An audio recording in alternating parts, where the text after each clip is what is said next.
বিসমিল্লাহির রহমানির রহিম। পরিবেশনায় ও পরিচালনায় দিক দিগন্ত। দেখলাম টাটকা তাজা একটা খবর, বাংলাদেশের সচিবালয়ে দুষ্কৃতিকারীরা আগুন দিয়েছে। কারা দিয়েছে এটা বাংলার জনগণ খুব ভালো করেই জানে। জোরে বলেন ঠিক কিনা? স্বৈরাচার বিদায় হয়েছে, স্বৈরাচারের দেহের প্রেত আত্মাগুলো এখনো বাংলাদেশে অবশিষ্ট রয়ে গেছে। আওয়াজ দিয়ে মুসলমান কথা বলেন ঠিক কিনা? স্বৈরাচার ধরা পড়লে স্বৈরাচারের দলের লোকের কোনো ছাড় দেওয়া যাবে না। আওয়াজ দিয়ে মুসলমান কথা বলেন ঠিক কিনা? কি মাঝে মাঝেই তারা বাংলাদেশটারে অশান্ত করার জন্য ঝাঁকি দিচ্ছে। সাতপন্থীদের সাথে মিলে তাবলিগি ভাইদেরকে শহীদ করেছে। জোরে বলেন ঠিক কিনা? ওই দলের লোকেরাই এদেরকে লেলিয়ে দিয়েছে। জোরে বলেন ঠিক কিনা?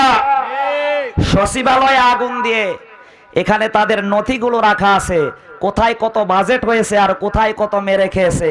রাস্তা, পুল, ব্রিজ, কালভার্ট সবগুলো পেটের মধ্যে ঢুকিয়েছে। আওয়াজ দিয়ে মুসলমান কথা বলেন ঠিক কিনা? ফেরাউন টিকতে পারে নাই, নমরুদের খবর নাই, হামানের খোঁজ নাই। নব্য ফেরাউন, নব্য আবুল আহাব, নব্য আবু জাহাল, নব্য নমরুদের যদি আবার আগমন ঘটে, বাংলার তৌহিদি জনতা আবার আন্দোলন করে তাদেরকে দমিয়ে দেওয়ার জন্য প্রস্তুত আছেন তো ইনশাআল্লাহ? ইনশাআল্লাহ।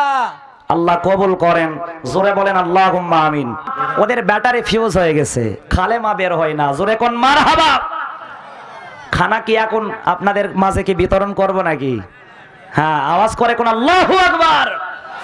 অনেক মা বোনেরা এসেছেন, মা বোনেরাই ছিল দেশের সরকার, ক্ষমতায় ছিল বারবার। সারা বাংলার মানুষের জীবন জ্বালায়া পোড়ায়া করে দিয়েছিল সরকার। জোরে বলেন ঠিক কিনা? এখনো বাহিরের দেশে বসে বসে নীল নকশা চলতেছে। জোরে বলেন ঠিক কিনা? নীল নকশা করে বেঈমান মহিলা সচিবালয়ে কুলাঙ্গারদেরকে দিয়ে আগুন ধরিয়ে দিয়েছিস। আওয়াজ দিয়ে মুসলমান কথা বলেন ঠিক কিনা? ধরতে পারলে কলিজায় পানি থাকবে না। আওয়াজ দিয়ে কথা বলেন ঠিক কিনা? আমাদেরকে সাবধান থাকতে হবে, হুঁশিয়ার থাকতে হবে, সতর্ক থাকতে হবে। মুসলমান জাগতে হবে, ঘুমালে চলবে না। এ কলে যাট্টু